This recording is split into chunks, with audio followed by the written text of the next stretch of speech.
ورحمة الله وبركاته. إن الحمد لله نحمده ونستعينه ونستغفره ونعوذ بالله من شرور أنفسنا ومن سيئات أعمالنا. من يهده الله فلا مضل له ومن يضلل فلا هادي له، وأشهد أن لا إله إلا الله وحده لا شريك له، وأشهد أن محمدا عبده ورسوله. أما بعد فإن خير الحديث كتاب الله، وخير الهدي هدي محمد صلى الله عليه وآله وسلم، وشر الأمور محدثاتها وكل محدثة بدعة وكل بدعة ضلالة وكل ضلالة في النار. أعوذ بالله السميع العليم من الشيطان الرجيم من همزه ونفخه ونفسه. بسم الله الرحمن الرحيم. يا أيها الذين آمنوا اتقوا الله حق تقاته ولا تموتن إلا وأنتم مسلمون. يا أيها الناس اتقوا ربكم الذي خلقكم من نفس واحدة وخلق منها زوجها وبث منهما رجالا كثيرا ونساء، واتقوا الله الذي تساءلون به والأرحام إن الله كان عليكم رقيبا. يا أيها الذين آمنوا اتقوا الله وقولوا قولا سديدا يصلح لكم أعمالكم ويغفر لكم ذنوبكم، ومن يطع الله ورسوله فقد فاز فوزا عظيما. قال الله تعالى في القرآن المجيد والفرقان الحميد: لقد كان لكم في رسول الله أسوة حسنة. وقال تعالى في مقام آخر: من عمل صالحا من ذكر أو أنثى وهو مؤمن فلنحيينه حياة طيبة، أو كما قال الله تعالى في القرآن المجيد والفرقان الحميد. ہمہ قسم کی حمد و ثنا اللہ ذوالجلال والاکرام کی ذات کے لیے خاص ہے، جو ہم سب کا خالق، مالک، رازق و مشکل کشا ہے۔ وہی اللہ ذوالجلال والاکرام ہم سب کا دستگیر ہے، غوث اعظم ہے، لجپال ہے، داتا ہے، بگڑی بنانے والا ہے۔ ہم سب کی زندگی اور موت کا مالک ہے۔ پوری کائنات اسی کے قبضہ قدرت کے اندر ہے۔ درود و سلام نبیوں کے امام سید الاولین والآخرین، امام الانبیاء والمرسلین، رہبر و رہنما، مقتدا و پیشوا حضرت محمد مصطفیٰ صلی اللہ علیہ وآلہ وسلم کی ذات گرامی پر۔ سامعین محترم، بھائیوں، دوستوں، بزرگوں، پردہ نشین اسلامی روحانی ماؤں اور بہنوں، پچھلے سے پچھلے خطبے میں حج کی اہمیت کے حوالے سے چند باتیں آپ احباب کے سامنے رکھیں۔ آج کے خطبے میں چند ایسے اعمال کا تذکرہ آپ احباب کے سامنے کرنا چاہتا ہوں کہ جو اعمال انسان کو حج کے برابر اجر و ثواب عطا کرنے والے ہیں۔ کئی مرتبہ میں اور آپ پریشان ہو جاتے ہیں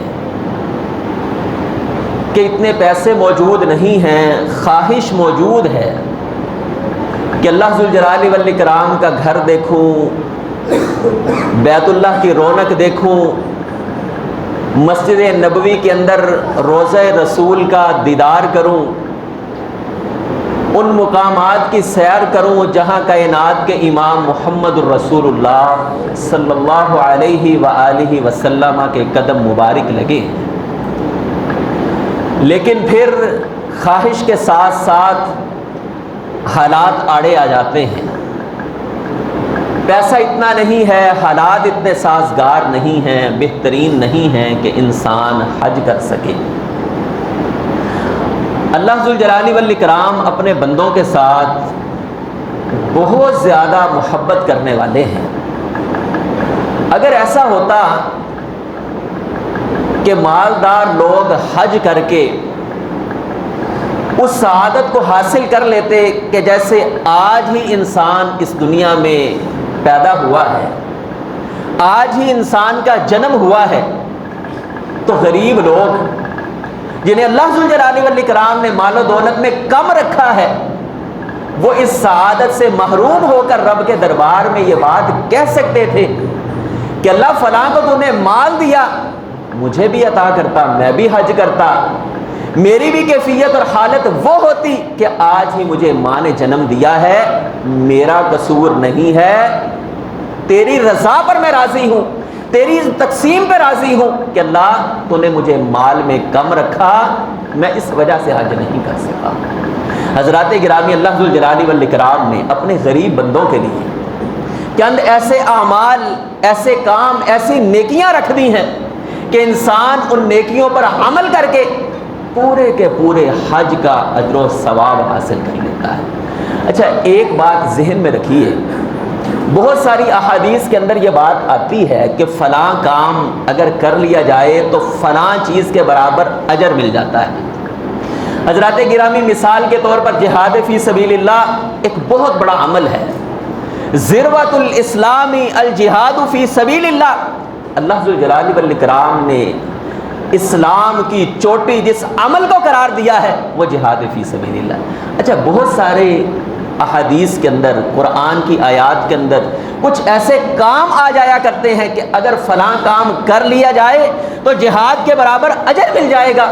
یاد رکھیے، کبھی بھی کوئی عمل کسی عمل کے برابر نہیں ہو سکتا ہے۔ یعنی اگر کوئی آدمی جہاد میں گیا ہے، اپنی جان قربان کر رہا ہے، مال قربان کر رہا ہے، اولاد سے دور بیٹھا ہے، اور دوسرا آدمی گھر کے اندر اللہ ذوالجلال والاکرام اس کی نیکیوں میں اضافہ کیا کرتے ہیں، بہت زیادہ اجر و ثواب دیا کرتے ہیں، اسے ترغیب دلایا کرتے ہیں، لیکن آپ یہ کہیں کہ وہ حج کے برابر عمل کو پہنچ چکا ہے، مجاہد اور وہ آدمی جو گھر میں بیٹھا، لا یستوون عند اللہ، یہ لوگ اللہ کے ہاں کبھی بھی اجر و ثواب میں برابر نہیں ہوا کرتے ہیں۔ ایک طرف حج کرنے والا، لیکن آپ یوں کہہ سکتے ہیں جو اعمال رسول اللہ صلی اللہ علیہ وسلم نے بیان فرمائے بہت زیادہ اجر و ثواب والے ہیں، بہت زیادہ قیمتی ہیں، نیکیوں میں بہت زیادہ اضافہ کرنے والے ہیں، یوں سمجھ لیجئے جیسے حج کے برابر ان کا اجر و ثواب ملنے والا ہے۔ ان اعمال میں سے پہلا عمل، میں اور آپ اس عمل کو پلے باندھیں گے بھائیو، کوئی مشکل عمل نہیں ہے۔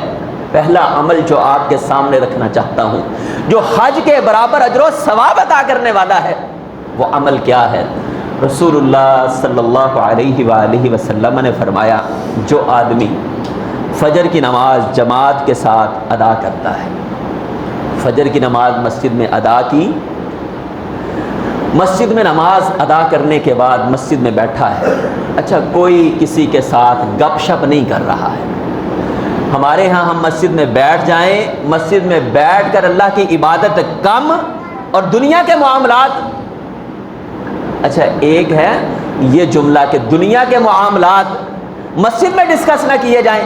بعض لوگ یہ کہتے ہیں مسجد میں ہر طرح کا معاملہ، اچھا ہر طرح کا معاملہ رسول اللہ صلی اللہ علیہ وسلم مسجد کے اندر سیاست کی باتیں، مسجد کے اندر اللہ کے رسول کا غیر مسلموں پر حملہ کرنا، جہاد کی باتیں، ساری باتیں مسجد میں ہوا کرتی تھی، لیکن یہ سارے اعمال، یہ ساری باتیں دین کے ساتھ تعلق رکھنے والی ہیں۔ ہم لوگ اپنے ذاتی معاملات، کاروباری معاملات، سیاسی معاملات، اچھا ہم سارا دن مسجد کے اندر بیٹھ کر اگر حکومت پر تنقید کرتے رہیں یا حکومت کی فیور میں بات کرتے رہیں یا فلاں سیاسی پارٹی کے حق میں بیان دیتے رہیں، حضرات گرامی ہمارا یہ عمل یعنی کہیں کی بات کہیں پر جوڑ کر ہم اپنی باتوں کے لیے جواز فراہم کریں، یہ ایک ناانصافی کا معاملہ ہے۔ اگر ہم فجر کی نماز مسجد میں ادا کرتے ہیں، نماز پڑھنے کے بعد بیٹھے ہیں، ذکر و اذکار کر رہے ہیں، ذکر و اذکار کرتے رہے یہاں تک کہ سورج طلوع ہوا، سورج کے طلوع ہونے کے بعد آپ یوں کہہ لیں 10 منٹ یا 15 منٹ کا آپ نے وقفہ کیا تاکہ سورج بلند ہو جائے، اس کی کرنیں تھوڑی سی بلند ہو جائیں، جسے آپ اشراق کی نماز، آپ نے وہ اشراق کی نماز ادا کی، 2 رکعات پڑھی۔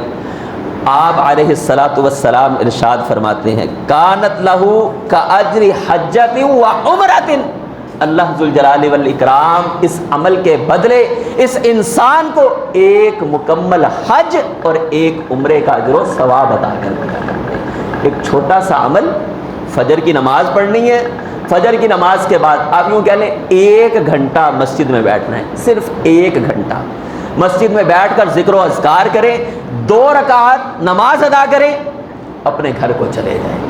آپ کو اس عمل کا جو اجر ملنے والا ہے، یوں سمجھ لیجئے 12 لاکھ روپیہ لگا کر حج ادا کرنے والے کو جو اجر ملنے والا ہے، اچھا شاید اس کے اندر عمرہ شامل نہ ہو۔ اس حدیث میں رسول اللہ صلی اللہ علیہ وسلم نے حج کے ساتھ عمرے کو بھی شامل کیا، فرمایا اللہ اسے حج کا بھی ثواب عطا کرتے ہیں، عمرے کا بھی ثواب عطا کر دیا کرتے ہیں۔ دوسرا عمل جو رسول اللہ صلی اللہ علیہ وآلہ وسلم نے ارشاد فرمایا، بھائیو حج تو آئے گا 1 سال کے بعد اور کریں گے مالدار لوگ، صاحب استطاعت لوگ۔ اچھا صاحب استطاعت کے بعد اگر حالات ٹھیک ہوں گے، معاملات ٹھیک ہوں گے، عورت کے لیے اس کا محرم موجود ہوگا، تب جائے گی حج کرنے۔ لیکن جو عمل اب آپ بھائیوں کے سامنے رکھنے والا ہوں، آپ روزانہ کی بنیاد پر 5 مرتبہ حج کا اجر و ثواب لے سکتے ہیں۔ اچھا 5 مرتبہ نہیں بلکہ آپ چاہیں تو 10 مرتبہ، 10 مرتبہ نہیں آپ چاہیں تو 100 مرتبہ مکمل حج کا اجر و ثواب لے سکتے ہیں۔ بات کوئی جذباتی نہیں کر رہا ہوں، یہ روایت صحیح بخاری کے اندر موجود ہے، سنن ابی داود کے اندر موجود ہے۔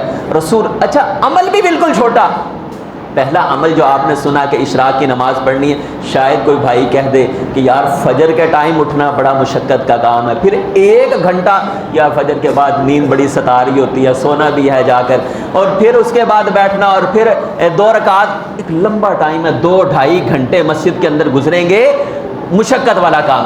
اب جو عمل ہے انتہائی آسان عمل، رسول اللہ صلی اللہ علیہ وسلم نے فرمایا من غدا الی المسجد لا يريد الا ان يتعلم خيرا او ليعلمه كان له اجر حجۃ تامہ فرمایا جو آدمی مسجد کے اندر آتا ہے اور مسجد میں آ کر ایک آیت سیکھتا ہے یا ایک آیت کسی کو سکھا دیتا ہے، ایک آیت سیکھتا ہے یا کسی کو سکھا دیتا ہے، اللہ ذوالجلال والاکرام اس بندے کو ایک مکمل حج کا ثواب عطا کر دیا کرتے ہیں۔ صحابی نے کہا اللہ کے رسول اگر کوئی بار بار جائے، 100 بار جائے، 10 بار جائے، 100 بار جائے، فرمایا جتنی مرتبہ جائے گا مقصد قرآن کو سیکھنا ہے، مقصد قرآن کو سکھانا ہے۔ اللہ ذوالجلال والاکرام ہر مرتبہ اس انسان کو ایک مکمل حج کا اجر و ثواب عطا کرنے والے ہیں۔ حضرات گرامی آپ صبح کے وقت آئیں مسجد میں، اچھا کوئی مشکل کام آئے، ایک آیت کسی کو سکھا دی، لیکن افسوس کی بات ہے نہ سیکھنے والے نہ سکھانے والے، بلکہ سکھانے والے موجود ہماری اس مسجد کے اندر کئی مرتبہ بھائیوں سے یہ درخواست کر کے کہ بھائیوں قرآن مجید کو ترجمے کے ساتھ سیکھ لو، یار قرآن ہماری رہنمائی کرنے والا ہے، یہ وہ کتاب ہے جو قوموں کو عروج عطا کرنے والی ہے، قوموں کی ترقی کا راز اللہ نے اس کتاب کے اندر رکھا ہے، لیکن آپ یقین جانیے وہی 2 4 5 اللہ تعالیٰ ہمارے جو ساتھی اس کلاس کے اندر شریک ہوتے ہیں، شبیر صاحب، کاشف بھائی اور رفیق صاحب، دیگر اور ساتھی، لیکن چند تعداد ہے، مجھے اکثر اوقات گن کر بھائی بتا دیتے ہیں 6 7 لوگ ہیں۔ بھائیو جو ہمارے بزرگ ہیں، خاص طور پر بزرگی اللہ کی طرف سے ایک الارم ہے کہ بندے تیرا وقت قریب آنے والا ہے۔ اگرچہ جوانوں کے لیے بھی کوئی مہلت نہیں ہے، کوئی ٹائم کو فکس نہیں کیا گیا کہ جوان جو ہے فلاں عمر تک رہیں گے، لیکن پھر بھی بزرگی ایک علامت ہوا کرتی ہے۔ حضرات گرامی، گھروں میں بیٹھنے سے بہتر مسجد میں آئیں، ایک آیت سیکھ کر جائیں یا وہی سیکھی ہوئی آیت کسی کو سکھا جائیں۔ اللہ ذوالجلال والاکرام آپ کو ایک آیت کے سیکھنے پر حج کا اجر و ثواب عطا کرنے والے ہیں، ایک آیت سکھانے پر حج کا اجر و ثواب عطا کرنے والے ہیں۔ 2 آیتیں سیکھیں، جتنی آیتیں سکھاتے جائیں گے اتنے حج کا اجر و ثواب آپ کے نامہ اعمال میں شامل ہوتا چلا جائے گا۔ تو یہ دوسرا عمل جو حج کے برابر انسان کو اجر و ثواب عطا کرنے والا ہے۔ تیسرا عمل انتہائی آسان عمل ہے۔ رسول اللہ صلی اللہ علیہ وآلہ وسلم نے فرمایا، من مشى الى صلاۃ المکتوبہ فی جماعت فہی کحجۃ، فرمایا جو آدمی گھر سے نکلتا ہے، اچھا ابھی ہم گھروں سے آئے جمعہ ادا کرنے کے لیے، جمعہ بھائیو جب بھی ادا کرنے کے لیے آئیں، جہاں پر بھی جائیں، ایک شوق کے ساتھ، ذوق کے ساتھ، رغبت کے ساتھ ہماری عبادات، یقین جانیے میں کئی دفعہ سخت جملہ کہہ دیتا ہوں، پھر میں اس کا رزلٹ دیکھتا ہوں کہ ساتھی تعداد میں کم ہونا شروع ہو جاتے ہیں۔ یار قاری صاحب نے کہ بھائیو یہ جملہ اصلاح کے لیے کہا جاتا ہے۔ آپ علیہ الصلاۃ والسلام نے فرمایا جو بندہ امام کے بیٹھنے سے کے بعد آتا ہے اس سے صرف نماز کا اجر و ثواب ملتا ہے، خطبے کا اجر و ثواب اس کا ختم ہو جایا کرتا ہے۔ اپنی اصلاح کیجئے ایک جذبے کے ساتھ۔ اچھا جب ہم مسجد میں آ رہے ہوں، جو عمل ہمیں حج کے برابر اجر و ثواب عطا کرنے والا ہے، رسول اللہ صلی اللہ علیہ وآلہ وسلم نے فرمایا جو آدمی گھر سے نکلتا ہے فرض نماز کو ادا کرنے کے لیے، فرمایا گھر سے نکلتے ہوئے وضو کر لیتا ہے۔ اچھا کتنا ٹائم لگا؟ 1 منٹ 2 منٹ 3 منٹ، وضو کیا اور مسجد کی طرف آ رہا ہے۔ اچھا یہاں پر آ کر بھی وضو کیا جا سکتا ہے، لیکن گھر سے وضو کر کے آنے کا اجر و ثواب کیا ہے؟ فرمایا اللہ ذوالجلال والاکرام، آپ حیران رہ جائیں گے اس حدیث کا اجر و ثواب۔ فرمایا ایک ایک قدم پر اللہ ذوالجلال والاکرام اس بندے کو مکمل حج کا ثواب عطا کرنے والے ہیں۔ آپ 100 قدم اٹھا کر آئے، 100 حج کے برابر اجر و ثواب مل چکا ہے۔ اچھا یہ حدیث صرف آنے کے ساتھ تعلق رکھتی ہے۔ آپ علیہ السلام نے فرمایا من مشى الى صلاۃ المکتوبہ، جو آدمی گھر سے نکلا مسجد کی جانب اور مقصد اللہ کے گھر جا کر نماز کو ادا کرنا ہے، اس کے ہر قدم پر ایک ساتھی ہمارے کس جمعے میں پوچھ رہے تھے کہ اگر وہ نماز پڑھ کے واپس گھر کی طرف جاتا ہے تو کیا واپسی پر بھی اس کو؟ واپسی پر نہیں ہے، کیونکہ آنے پر آپ نے فرمایا وضو کر کے آئے اور اللہ کے گھر میں آ کر۔ اچھا صحابہ کرام کیا کہنے، انہوں نے کئی سوالات ایسے کر لینے جو ہمارے لیے آسانیاں کہنے لگے اللہ کے رسول اگر کسی بندے کا دل چاہے کہ نفلی نماز جا کر اللہ کے گھر میں پڑھے، رسول اللہ صلی اللہ علیہ وآلہ وسلم نے فرمایا، یہ حدیث صحیح الجامع کی ہے، فرمایا جو گھر سے نکلتا ہے نفلی نماز کی نیت کر لے، اللہ کے پاس اجر و ثواب کی کمی نہیں ہے، فرمایا اس انسان کے ہر قدم پر بھی اللہ ذوالجلال والاکرام مکمل حج کا اجر و ثواب عطا کر دیا کرتے ہیں۔ دل چاہا 10 بجے گھر کے اندر بیٹھے ہوئے تھے، یار مسجد چلے جاتے ہیں، جا کر 2 رکعتیں پڑھ لیتے ہیں، ان 2 وضو کر کے گھر سے آئے، آپ حیران ہو جائیں کہ ایک ایک قدم آپ کو مکمل حج کا اجر و ثواب دے رہا ہے۔ اسی طریقے سے میرے محترم بھائیو، رسول اللہ صلی اللہ علیہ وآلہ وسلم نے فرمایا جو انسان نماز کے بعد اذکار کرتا ہے، کچھ صحابہ کرام جو غریب تھے رسول اللہ صلی اللہ علیہ وسلم کے پاس تشریف لائے اور آ کر کہنے لگے اللہ کے رسول ذہب اہل الدثور بالاجور، اللہ کے رسول مالدار نیکیوں میں آگے بڑھ جاتے ہیں، جب اللہ دین کے لیے کوئی مال کی طلب کرتے ہیں فوراً اپنا مال نکالتے ہیں، بہت سارا اجر و ثواب سمیٹ لیا کرتے ہیں، ہم غریب ہیں، ہم نیکیوں میں پیچھے رہ جایا کرتے ہیں۔ اللہ کے رسول یہ مال سے بھی جنت خرید رہے ہیں، اللہ کے رسول یہ اپنے مال سے چیزیں بنا کر بھی جنت خرید رہے ہیں، اللہ کے رسول یہ مال کے ذریعے سے ہر لمحہ اپنے رب کو راضی بھی کر رہے ہیں۔ رسول اللہ صلی اللہ علیہ وسلم نے فرمایا پریشان نہیں ہونا. تم جب بھی نماز ادا کرو، فرمایا نماز ادا کرنے کے بعد 33 مرتبہ سبحان اللہ، 33 مرتبہ الحمدللہ اور 33 مرتبہ اللہ اکبر کہہ لینا. اللہ ذوالجلال والاکرام تمہیں ان مالداروں کے اجر و ثواب کے برابر اجر و ثواب عطا کرنے والے ہیں. فرمایا اللہ ذوالجلال والاکرام تمہارے اس عمل کی وجہ سے تمہیں ایک مکمل حج کا اجر و ثواب عطا کرنے والے ہیں. حضرات گرامی، نماز کے بعد ایک روایت میں 100 کی گنتی کو پورا کرنے کے لیے لا الہ الا اللہ وحدہ لا شریک لہ لہ الملک ولہ الحمد وہو علی کل شیء قدیر، یہ الفاظ بھی رسول اللہ صلی اللہ علیہ وسلم سے ثابت ہیں. یعنی 33 مرتبہ سبحان اللہ، 33 مرتبہ الحمدللہ، 33 مرتبہ اللہ اکبر. اب یہ 99 ٹائم ہو گیا. اسی طرح 100 کی گنتی کو کمپلیٹ کرنے کے لیے ہم ایک مرتبہ لا الہ الا اللہ وحدہ لا شریک لہ پڑھیں گے. تو جو انسان نماز کے بعد یہ تسبیح پڑھتا ہے، اللہ ذوالجلال والاکرام اس بندے کو مکمل حج کا اجر و ثواب عطا کرنے والے. حضرات گرامی، صحابہ کرام رضوان اللہ علیہم اجمعین میرے اور آپ کی طرح نہیں تھے جذباتی مسلمان، بس چند لمحوں کا مسلمان. آیت سنی تو تھوڑا سا بس. صحابہ کرام رضوان اللہ عمل کو پلے باندھ لیا کرتے تھے. جو عمل سنتے، زبان نبوت سے کسی عمل کا اجر و ثواب سنتے، اس عمل کو پلے باندھ لیا کرتے. ایک جمعے کے اندر آپ بھائیوں کو ترغیب دلاتے ہوئے یہ بات کہی تھی کہ حضرت علی رضی اللہ تعالیٰ عنہ نے جب یہ حدیث سنی، اچھا اس حدیث کے اندر کہ اللہ تعالیٰ حج کا اجر و ثواب عطا کرتے ہیں، ایک موقع پر حضرت فاطمہ رضی اللہ تعالیٰ عنہ جب رسول اللہ صلی اللہ علیہ وسلم سے غلام لینے کے لیے گئیں تو آپ علیہ الصلوۃ والسلام نے فرمایا فاطمہ میں نے غلام تو سارے کے سارے تقسیم کر دیے ہیں، اور لیکن میں تمہیں کچھ ایسے اذکار بتاتا ہوں جو تمہاری ساری دن کی تھکاوٹ کو دور کرنے والے ہیں. رسول اللہ صلی اللہ علیہ وسلم، مائیں بہنیں ان تسبیحات کو یاد کریں. رات سونے سے پہلے اللہ کے رسول صلی اللہ علیہ وسلم نے اپنی بیٹی سے کہا تھا فاطمہ سونے سے پہلے یہ اذکار کر لینا، اللہ تیری تھکاوٹ کو دور کر دے گا. اس تسبیح کو تسبیح فاطمہ بھی کہا جاتا ہے. 33 مرتبہ سبحان اللہ، 33 مرتبہ الحمدللہ، 34 مرتبہ اللہ اکبر. علی رضی اللہ تعالیٰ عنہ نے جب اللہ کے رسول سے اس فرمان کو سنا تو علی رضی اللہ تعالیٰ عنہ فرماتے ہیں میں نے ساری زندگی ان تسبیحات کو کبھی چھوڑا نہیں ہے. ایک صحابی نے کہا، ساتھی نے کہا علی وہ رات جو صفین کی رات تھی، جب تیر برس رہے تھے، تلواریں چل رہی تھی، کیا اس رات بھی، کتنا سخت سوال ہے، کیا علی اس رات بھی یہ تسبیح کی تھی؟ فرماتے ہیں میں اللہ کی قسم اٹھا کر کہتا ہوں میں نے اس رات بھی اس تسبیح کو نہیں چھوڑا ہے. حضرات گرامی، یہ ان کا کردار ہوا کرتا تھا. حضرت ام حبیبہ رضی اللہ تعالیٰ عنہ، اللہ کے رسول صلی اللہ علیہ وسلم سے یہ بات سنی ہے. آپ علیہ الصلوۃ والسلام نے فرمایا جو بندہ دن اور رات میں 12 رکعتیں پڑھتا ہے بن اللہ لہ بیتن فی الجنہ، اللہ ذوالجلال والاکرام جنت میں اس کا گھر بنا دیتے ہیں.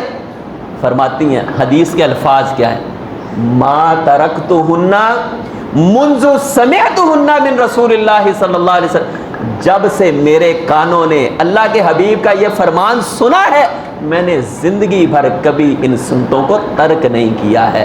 میں اور آپ پوچھ رہے ہوتے ہیں حضرت صاحب یہ عمل سنت ہے کہ فرض ہے؟